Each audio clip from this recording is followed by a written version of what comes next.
So what's up guys? Good day sa ating lahat. So ayun guys, pumunta tayo sa sa Divisoria. So nagtingin tayo ron kung may mabibilan tayo ron ng airsoft. So ang Sunday pala, hindi pala nagbubukas yung bilihan na yun. So ito ang nabili ko guys.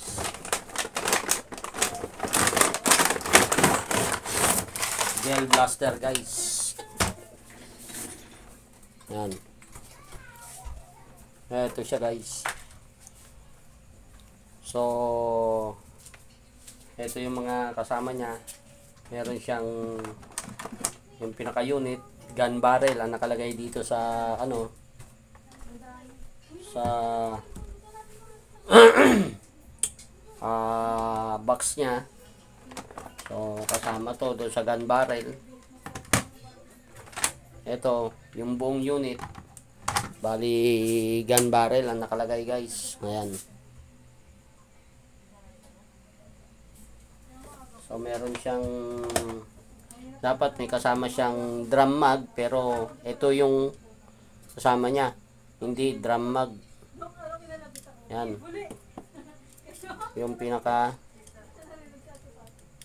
yan, tracer. Meron siyang forward grip, meron dito sa box. Meron din siyang sniper sight. Merong battery, meron din sa box. 7.4 volts battery. At yung magazine. Ay, tumapon. May laman pala. Tapos merong charger. So yun yung kasama niya guys. Bali may kasama rin charger tong guys. Tawag niyan,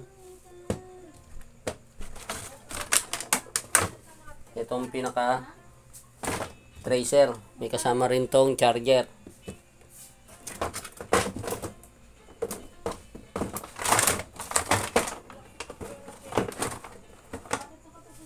So ayan guys, so bubuin natin siya guys, no.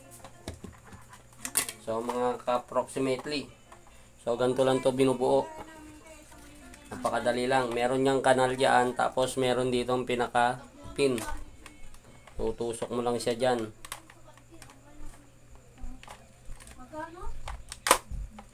So maganda sana guys kung gagawin natin tong metal at pahabain. Kasi yung karugtong niya rito sa dito sa mga na to, part na to is malaking plastic na ganto. So kung gagawin mo siyang metal, mas maganda. So pahabain mo siya mga hanggang dito para mas straight yung lipad ng bala. So ganyan lang yung pag-assemble sa kanya. Napakadali lang.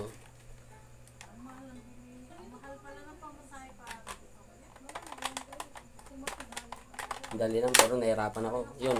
Tapos pipihitin mo lang siyang ganyan.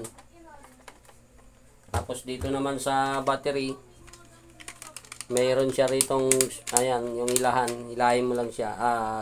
Pipindutin mo lang, lalabas na yung pinaka tube. So kukonek mo yung battery. Yan. Ano ba? Ganito.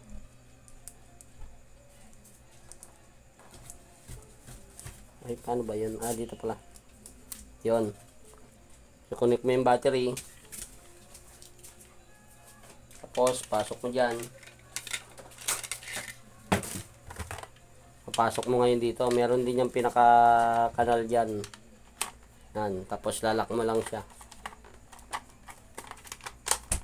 Yan.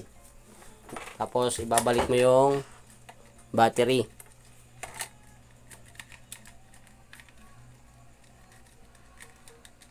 Balik mo yung battery. Pasok mo. Siguraduhin mo hindi may ipit yung wire. Tapos kukonek mo to. Babalik. Kakabit mo. Pipindutin mo lang to sa ilalim. So ayan. So working na siya guys. Kakabit mo yung forward grip. Ano ba? Yan. forward grip. So mababa rin siya guys. So hindi ko alam kung ano yung sukat nito, no. Susukatin natin. Tapos yung kasama niya guys na sniper sight. So ano siya guys, yan ano siya. Yan, lumalapit naman siya. Wala lang siyang adjuster pero lumalaki siya. Lumalapit yung lente. So may adjuster siya pero dami lang. So ibig sabihin mali yung kabit ko dito, yan. So ayan na siya guys. So gwapong gwapo na siya. Tapos kakabit mo tong kanyang tracer.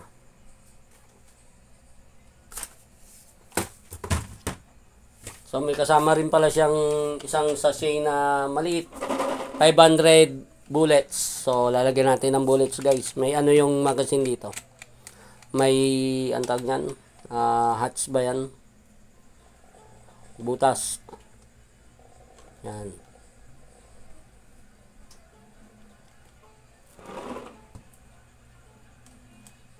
So hindi natin pinuno guys, no. Tapos paakitin mo yung bala rito, ipapump mo to. May pump dyan. Yan. Tatakpan mo para maramdaman. Pag naramdaman mo andyan na yung bala, yan na. O yun. Nasa ibabaw na yung bala guys. So ikakabit mo siya rito sa yan. So may target tayo dun guys. Testingin natin. Bali yan. Mas maganda yung orange yung kulay nung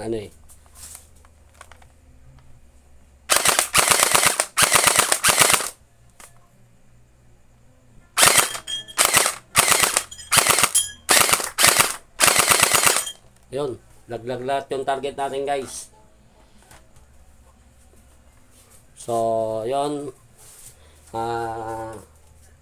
paliwanag ko lang andito yung kanyang mag-release guys sa kabila. Yan, ito yung mag-release. Pag pinindot mo lalabas na yan. So natural yung guys, may nalalaglag na bala. Kasi ayun yung nakapila ron sa butas sa lagayan ng magazine.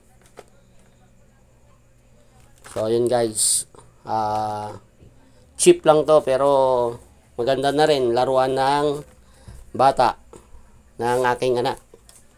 So meron na siyang gel blaster. So magbabari lang kami. Gamit ko airsoft na gas type.